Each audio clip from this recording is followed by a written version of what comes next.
just the song just started forming, and before we knew it, we're like, guys, we've got all this material, and you know, let's get it out there. Let's show the people what we've got, and that's how the album was born.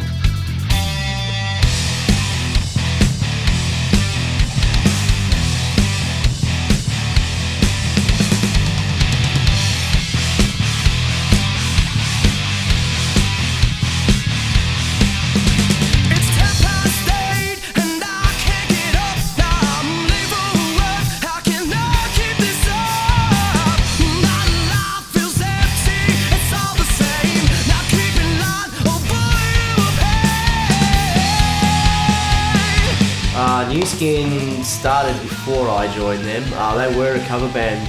Yeah, it was a complete different lineup. I was the only original member. Then a bass player left, and we got Chris from the training post.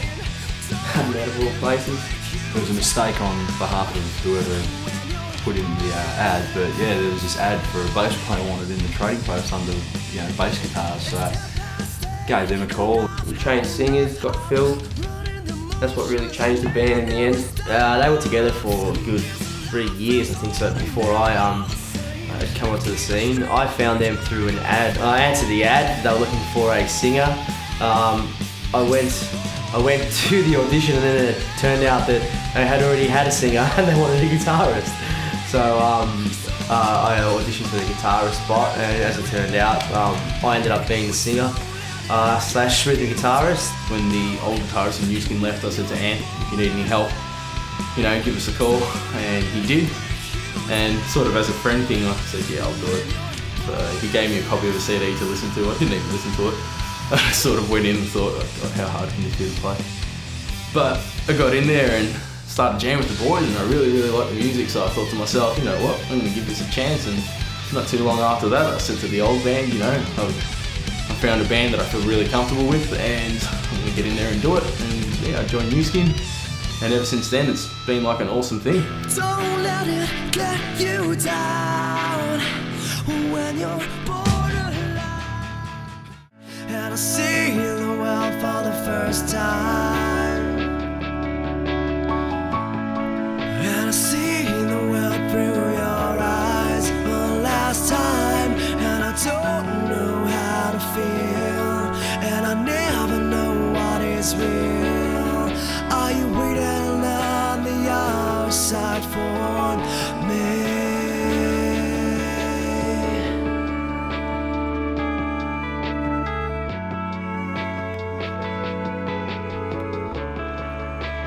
Where's the light in your eyes? Seems to vanish in this. We're kind of on that borderline of metal and rock. That's the good thing about New Skinn, is everyone's open for change and really able to, you know, express everyone's sort of influences. Old school hard rocker, like I grew up listening to the likes of Kiss and Metallica and Megadeth. Moved on into some sort of heavier Pantera type Slayer, and but found that my sort of idols were people like Dying from Pantera. He's a really big influence in my life, and just his musical styles really what drove me to become the guitarist that I've become today. Lars Ulrich, just watching him as a youngster, just made me want to pick up sticks and play the drums. This big double bass kid. I love my heavy stuff as well, but I also take a lot of things from, you know, jazz and blues and a lot of the softer stuff. You know, I pretty much like everything. And if there's music behind it, I enjoy it.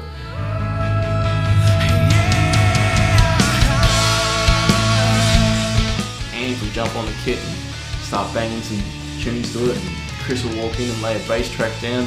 We'll get together and write some lyrics, and usually that's how a song goes. It's not somebody brings in a whole idea and says, you know, this is a song, this is how I want it to go.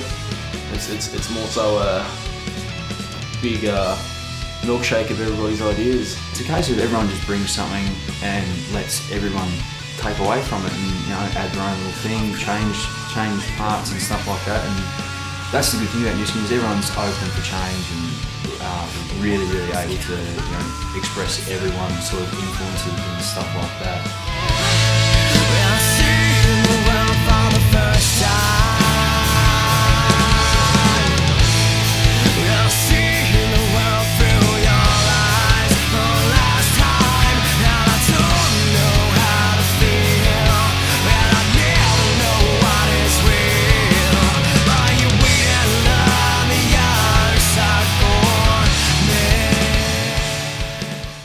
Yeah, for this album we made sure we did a few months pre-production just to get the songs 100% how we want them. The album Life and Loss, we recorded at Hello No Productions with producer and engineer extraordinaire Sean O'Sullivan.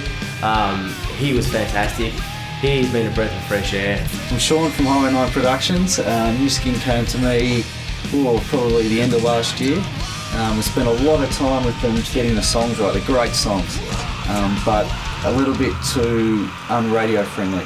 So the first job was to break the songs down away from the recording, to break them down and make them very listenable for a first time listen. When you're playing in the rehearsal room, you're concentrating on your own part, so you don't hear the little things that everyone else does. And it was really good just sort of sit back and go, oh, is that what you've done all this time? That sounds really, really good. And it was good to just analyse riffs and stuff like that and say, do we really need that? Do we want that? Do we want to keep that? Is blowing everyone's socks off?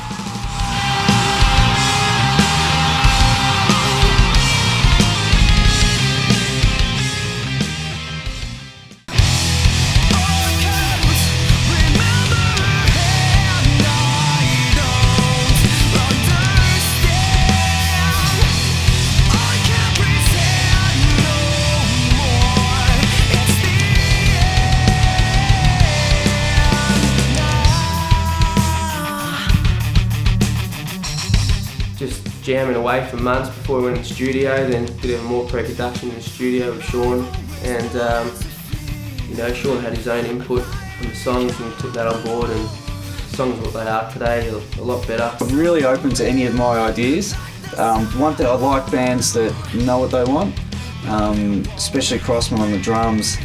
He knew what sound he wanted and he went for it, and if I didn't get the sound right, he'd tell me about it. And I think in the end, which is really pleasing, he said, yeah, drums are okay. Then I knew that the drums were great.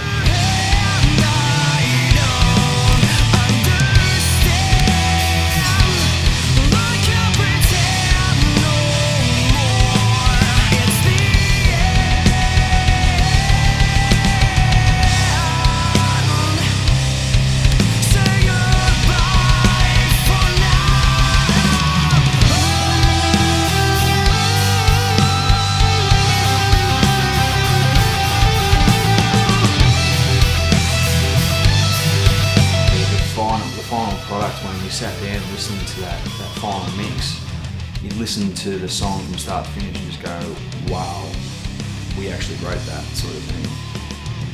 I've come out with a big smile because I'm really happy with what we've finally laid down.